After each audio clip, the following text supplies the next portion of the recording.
going to deal with the 8th chapter, that is Ashoka, the emperor who gave up war. You all know about Ashoka. During your school days, you would have read about him.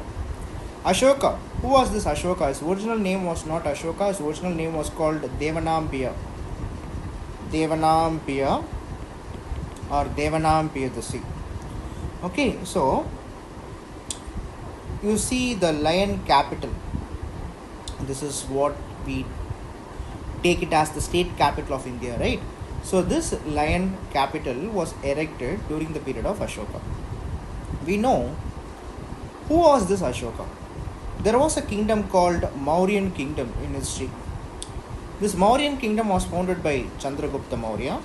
After Chandragupta Maurya, it was ruled by Bindusara, and after Bindusara, it was ruled by Ashoka. So Ashoka was basically a Mauryan ruler, you should remember. So this Ashoka was one of the greatest ruler known to history, and of his inscriptions were inscribed on the pillars as well as on the rock surfaces. So the empire Ashoka ruled was founded by his grandfather. This is what they mentioned. It was founded by Chandragupta Maurya, a wise man. Okay, Chanakya or Kautilya. He was the one who supported for Chandragupta Maurya, and this Chanakya's ideas were written in a book called Arthashastra. Last chapter I said about a concept called Saptanga theory. Okay, so in Arthashastra there was a theory called Saptanga theory. Arthashastra will give you a deep understanding about the public administration. It will give an idea about the military administration, military rule, economic concepts. So we can say so many things actually. So Arthashastra. So there were several cities in the empire marked with the black dots on the map. So இது ரொம்ப முக்கியமான ஒரு சாப்டருங்க. Because இந்த சாப்டரில் how you should remember இந்த சாப்டரில் தான் அசோகாவுடைய இன்ஸ்கிரிப்ஷன்ஸை பற்றி பார்க்க போகிறோம். You see the inscriptions were all found. அசோகாவுடைய பீரியடில் there are 14 major rock edicts were all there. Okay, and this 14 major rock edicts were Ashoka he's wanted to spread the dhamma policy. இந்த தம்மா பாலிசியை ஸ்ப்ரெட் பண்ணுறதுக்காக தான் அசோகா இந்தியா சப்கான்டினென்ட் ஃபுல்லாக 14 major rock எடிக்ஸை எடுத்துகிட்டு வந்திருப்பார். இது தவிர்த்து இல்லாமல் பில்லர் எடிக்ஸ் அப்படின்றது இருக்குது, and also the minor rock edicts அப்படின்றது இருக்குங்க ஆக்சுவலாக.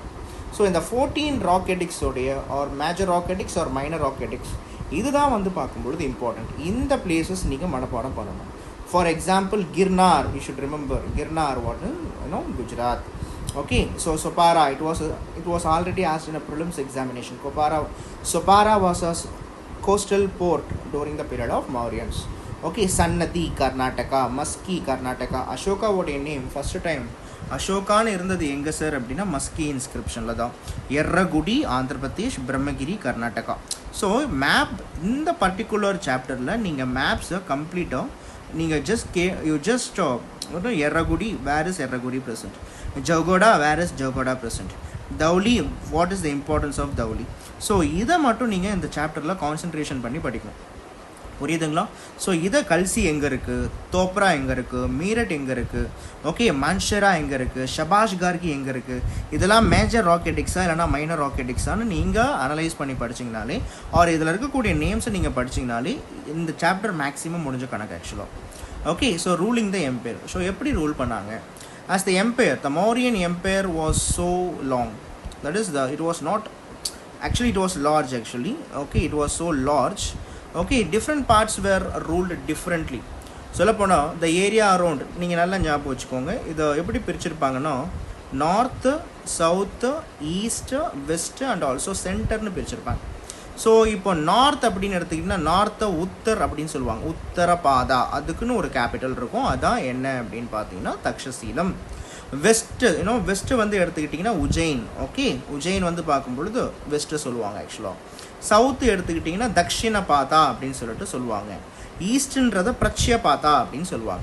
ஸோ இந்த மாதிரி ஒவ்வொரு டிஃப்ரெண்ட் ரீஜனில் இருக்கக்கூடிய ஸ்டேட்ஸுக்கும் ஒரு ப்ராவின்ஸுக்கும் ஒரு பர்டிகுலர் கேபிட்டல் ஒன்று இருந்துச்சு. அதில் அசோகா ரூலராக வர்றதுக்கு முன்னாடி இந்த உஜ்ஜைனில் தான் பார்க்கும் பொழுது ரூலராக இருந்தார் ஆக்சுவலாக. Okay, please remember Ashoka emperor emperor Ashoka அப்படின்றது முன்னாடி அசோகா இன்னும் உஜ்ஜைனுடைய கவர்னராக தான், அதாவது ஒரு மினி ரூலராக தான் வந்து பார்க்கும்பொழுது ரூல் பண்ணிகிட்டு இருந்தார். பட் எம்பரராக வர்றதுக்கு அசோகாவுடைய பிரதர்ஸ் அலோவ் பண்ணாததால் after war of secession only he finally has become the emperor of Mauryan kingdomனு சொல்லுவாங்க. ஸோ இதான் இந்த பர்டிகுலர் பேஜில் கொடுத்துருக்காங்க. அண்ட் நெக்ஸ்ட் பேஜில் நீங்கள் எடுத்துக்கிட்டீங்க அப்படின்னா, okay, so unlike taxes which were collected on a regular basis, the tribute was collected as in when it was possible from the people who gave a variety of things more or less willingly. ஒன்றுமே கிடையாது. I am the ruler of Chennai. நான் என்ன பண்ணுறேன் அப்படின்னா, இப்போ for example Kanchipuram, Chengalpattu, Villupuram, Tiruvannamalai, Vellore, இது எல்லாத்தையும் என்ன பண்ணுறேன் அப்படின்னா நான் கேப்சர் பண்ணிவிட்டு நானே இதை அதாவது என்னுடைய டெரிட்டரியில் நான் இந்த ஸ்டேட்லாம் இன்டெகிரேட் பண்ணிட்டாலுமே, ஓகே, இங்கே இருக்கக்கூடிய particular I have appointing my fellows to govern this area. Okay, so automatically they're all paying tribute. இதுதான் என்ன அப்படின்னு சொல்லிட்டு பார்க்கும்போது ட்ரிபியூட்னு சொல்லுவாங்க. இது மேபி நான் என்னுடைய ஆஃபீஸர்ஸை அப்பாயிண்ட் பண்ணிவிட்டு ட்ரிபியூட் கலெக்ட் பண்ணிக்கலாம், ஆர் என்னுடைய எனிமி ரூலர்ஸை நான் ரூல் பண்ண வச்சு அவங்கக்கிட்ட இருந்து ட்ரிபியூட் கலெக்ட் பண்ணிக்கலாம். ஓகே, ஸோ இது ஒரு இம்பார்ட்டண்ட்டான விஷயம். அண்ட் இங்கே நீங்கள் பார்க்க வேண்டியது என்னென்னா, மெஹஸ்தனஸ், he was a Greek ambassador, visited the court of Chandragupta. Okay, so he was the one, நான் ஆல்ரெடி இதை நான் சொல்லியிருக்கேன், Seleucus Nicator, he was the contemporary of Mr. Chandragupta I.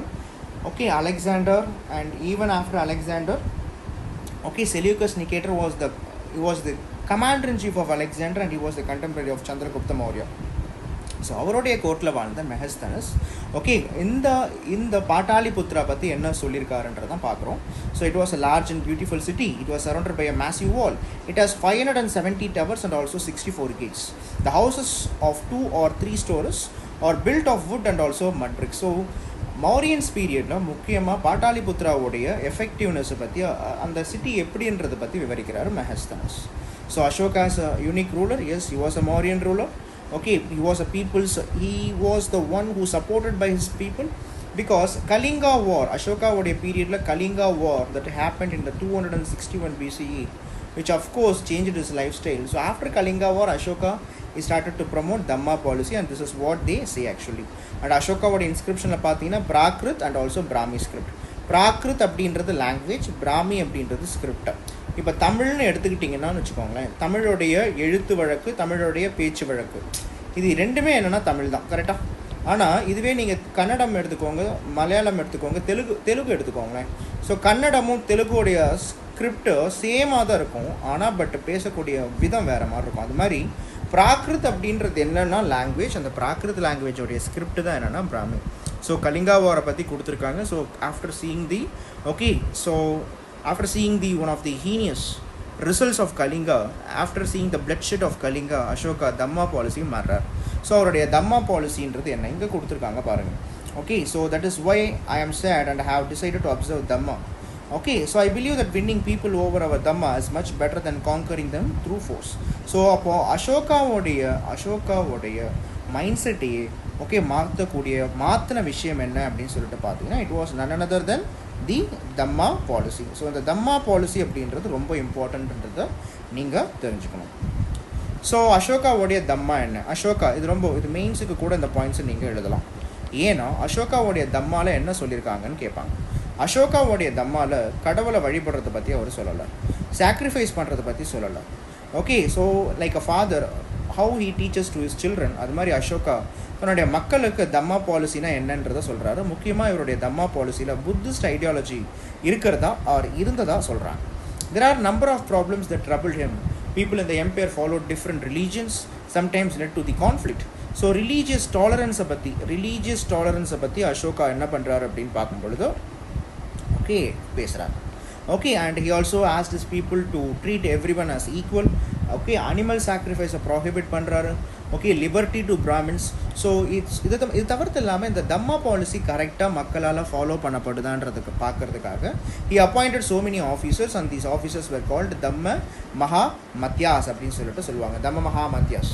So besides, Ashoka got his message inscribed on the rocks and pillars, instructing his officials to read his message to those who could not read to themselves. So Ashokaவுடைய Dhamma policy was not only famous in India, it was அவருடைய தம்மா பாலிசியை through ambassadors, he has he has spreaded the Dhamma policy to Syria, Egypt, Greece, Sri Lanka. So this is how the Dhamma policy was spreaded. And அசோகாவோட இன்னொரு beauty என்ன அப்படின்னா, இந்த மாதிரி நிறைய state symbols எல்லாம் வந்து பார்க்கும் பொழுது this was a bull that was famous in a place called Rampurva. இந்த ராம்பூர்வான்றது எங்கே இருக்குன்னா பீகாரில் இருக்குது. Okay, so now it has been placed in the Rashtrapati Bhavan as an example of the skill of the sculptures of the time. So இந்த மாதிரி particular type of art ஃபியூச்சர்ஸை நாம் 11th standard படிக்கும்பொழுது படிப்போம். Just have a look at these images. So Rampurva எங்கே இருக்குது? பீகாரில் இருக்குது. Okay, fine. ஸோ இதெல்லாம் நீங்கள் படிக்கணுங்க. ஸோ அசோகாவோடைய மெசேஜ், அவருடைய மக்களுக்கு என்ன சொன்னார்? ஓகே, ஸோ என்ன சொல்கிறாரு பாருங்கள். People perform a variety of rituals when they fall ill, when their children get married, when children are born, or when they go on a journey. So these rituals were not useful. If instead people observe other practices, this would be more fruitful. What are all these other practices? Being gentle and with being gentle. ஒரு master தன்னுடைய slave கூட ஜென்டலாக behave பண்ணணும். Respecting elders, treating all creatures with compassion. இதனால தான் சொல்லுவாங்க Ashoka he has even started a veterinary hospital. So அசோகாவுடைய பீரியடில் தான் womens department, Ashoka even consider womens were subalterns, womens were downtrodden. So womens department அப்படின்றது வந்து பார்க்கும்பொழுது அசோகா பீரியடில் கிரியேட் பண்ணியிருப்பாங்க. ஸோ இந்த மாதிரி விஷயங்கள்லாம் நீங்கள் அசோகாவை பற்றி பார்க்கலாம். அண்ட் ஈவன் பிரதமர் Jawaharlal Nehru, the first Prime Minister of India, wrote, his edicts still speak to us in a language we can understand and we can still learn much from them அப்படின்னு சொல்லுவாங்க. அதனால தான் என்ன சொல்கிறாங்க தெரியுமா, there was a historians ஜென்ரலாகவே சொல்கிற விஷயம், Ashoka's Dhamma policy, there was a main question, Ashoka's Dhamma policy is more than secular Buddhism. Ashoka's Dhamma policy is more than secular Buddhism. So secular புத்திசத்தை விட அசோகாவுடைய தம்மா பாலிசி சூப்பராக இருந்ததுன்னு ஒரு concept இருக்குது. ஓகே, ஸோ இதெல்லாம் நீங்கள் மெயின்ஸ் பெர்ஸ்பெக்டிவில் நீங்கள் நோட் பண்ணிக்கோங்க. ஓகே, அண்ட் இதே டைம் பீரியடில் there was in China the great wall of China started to build. Great wall of சைனாவை பில்ட் பண்ணதுக்கான காரணம் என்னென்னா, there was a tribal groups in northern China. They were all called, சொல்லப்போனால் Mongolian region, they were all called Scythians அப்படின்னு பேர். So இந்தியாவில் இவங்களை ஷாக்கா ஸ்கைத்தியன்ஸ் அப்படின்னு சொல்லுவாங்க. இந்த ஸ்கைத்தியன்ஸ் போர் அடிக்கும் போது தான் சைனாவை போய் அட்டாக் பண்ணிட்டு இருப்பாங்க. ஸோ இப்படி இவங்களுடைய அட்டாக்கால் சைனீஸ் ரொம்ப அதிகமாக சஃபர் ஆனதால் இவங்க உள்ளர வரக்கூடாதுன்றதுக்காக எக்ஸாக்டாக it was during the 3rd century. Okay, the Chinese started to build the Great Wall of China. Okay, so the length is almost 100 to 200 meter long. Okay, so இந்த மாதிரி விஷயங்கள்லாம் நடக்கும். இதோட பெரிய எஃபெக்ட் என்னன்னா, these shakas they cannot able to go deep into China. இவங்களால சைனாக்குள்ளார டீப்பாக போக முடியல. ஸோ திக்கற்றவர்களுக்கு இந்தியாவை துணைன்ற மாதிரி இந்த ஷாக்காஸ் என்ன பண்ணுவாங்கன்னா, ஓகே எக்ஸாக்டாக மௌரியன் பீரியட் டிக்ளைன் ஆகும். ஸோ இந்த ஷாக்காஸ் என்ன பண்ணுவாங்கன்னா இந்தியாவை அட்டாக் பண்ணுவாங்க, following by the Indo Greeks. So இதுதான் இந்தோ கிரீக்ஸுக்கு அப்புறமா ஷாக்காஸுக்கு அப்புறமா பார்த்தியன்ஸுக்கு அப்புறமா வந்து பார்க்கும் பொழுது it was the Kushanas. So இவங்கெல்லாம் வந்து பார்க்கும் பொழுது இந்தியாவை அட்டாக் பண்ண ஆரம்பிப்பாங்க. இதுதான் வந்து பார்க்கும்பொழுது போஸ்ட் மௌரியன் பீரியட்னு சொல்கிறாங்க. Okay, so this is what இங்கே இருக்கக்கூடிய கீவேர்ட்ஸ்லாம் பார்த்துக்கோங்க. அண்ட் போஸ்ட் மௌரியன் பீரியடோடைய கான்செப்ட் ரொம்ப முக்கியமானது. பிகாஸ் இங்கே பாருங்கள், ஸோ நான் அதான் சொன்னேன், if you look at here Indian subcontinent, Indian ocean ரீஜனில் only the Indians were all dominating அப்படின்றது நீங்கள் தெரிஞ்சுக்கலாம். It was the Indians who dominated in the Indian Ocean region. Indians dominated in the Indian Ocean region. இங்கேருந்து trade எப்படி போகுது அப்படின்றத நீங்கள் தெரிஞ்சுக்கலாம். ஸோ இங்கே இருக்கக்கூடிய இந்தியாவோடைய பாருங்கள், இந்தியாவோடைய coastal states were all the reason for India's trade ஆக்சுவலாக. ஸோ ட்ரேட் இங்கேருந்து பர்மாவுக்கு நடக்கும். ஸோ பர்மாவிலேருந்து வந்து பார்க்கும்பொழுது ஆட்டோமேட்டிக்காக சவுத் ஈஸ்ட் ஸ்டேட் ஆஃப் மலாக்கான்னு சொல்லுவாங்க. ஸோ ஸ்டேட் ஆஃப் மலாக்கா வழியாக என்ன ஆகும் அப்படின்னா சைனாக்குள்ளார ட்ரேட் பண்ணுவாங்க. இது land root.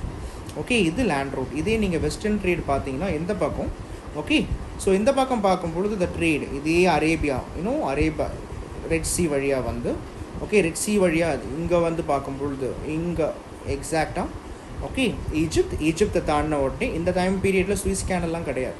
Okay, Swiss canal அப்படின்றது 19th century பில்ட் பண்ணப்பட்டது.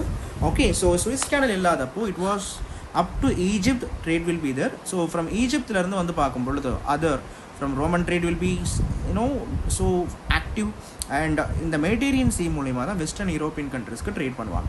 இது எல்லாமே இப்போ நான் சொன்னது எல்லாமே these are all the ocean or the maritime silk route.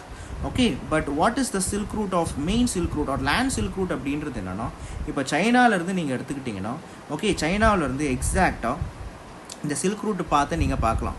Okay, so north central Asian countries, okay, சைனாவிலேருந்து சென்ட்ரல் ஏஷியன் ரூட் வழியாக என்ன பண்ணுவாங்க அப்படின்னா, ஓகே, ஸோ சென்ட்ரல் ஏஷியன் இங்கே பாருங்கள், இங்கே this is what we call it as Afghanistan for Ghana. So Afghanistan route வழியாக they will go to where அப்படின்னா ஈரான். ஸோ ஈரான்லேருந்து Persia is nothing but Iran. So Iran வழியாக okay, so they will go to where அப்படின்னு சொல்லிட்டு பார்த்தீங்க அப்படின்னா they will go to Syria. Okay, so சிரியாவிலேருந்து they will go to where அப்படின்னா Turkey. And டர்க்கியிலேருந்து தான் என்ன பண்ணுவாங்க அப்படின்னா they will go to the other important route. So இங்கே ஈரான்லேருந்து தான் ஜஸ்ட் ரூட் 2 ரூட்டாக மாறும். ஒரு ரூட் என்ன அப்படின்னு நீங்கள் பார்த்தீங்க அப்படின்னா, ஒரு ரூட்டில் ஃபஸ்ட் ரூட் இஸ் வாட் அப்படின்னா ஃப்ரம் அசர்பைஜான் பாக்கு ரஷ்யாவுக்கு போகிற ரூட். இன்னொரு ரூட் என்ன அப்படின்னு சொல்லிட்டு பார்த்தீங்கன்னா டர்க்கி வழியாக, டர்க்கியோடைய மெயின் இம்பார்ட்டண்ட்டாக ஓகே, இங்கே தான் பாருங்கள் there was a place called the Byzantine எம்பையரோடைய மிக முக்கியமான கேபிட்டல் நீங்கள் கேள்விப்பட்டிருப்பீங்க. It was called Constantinople.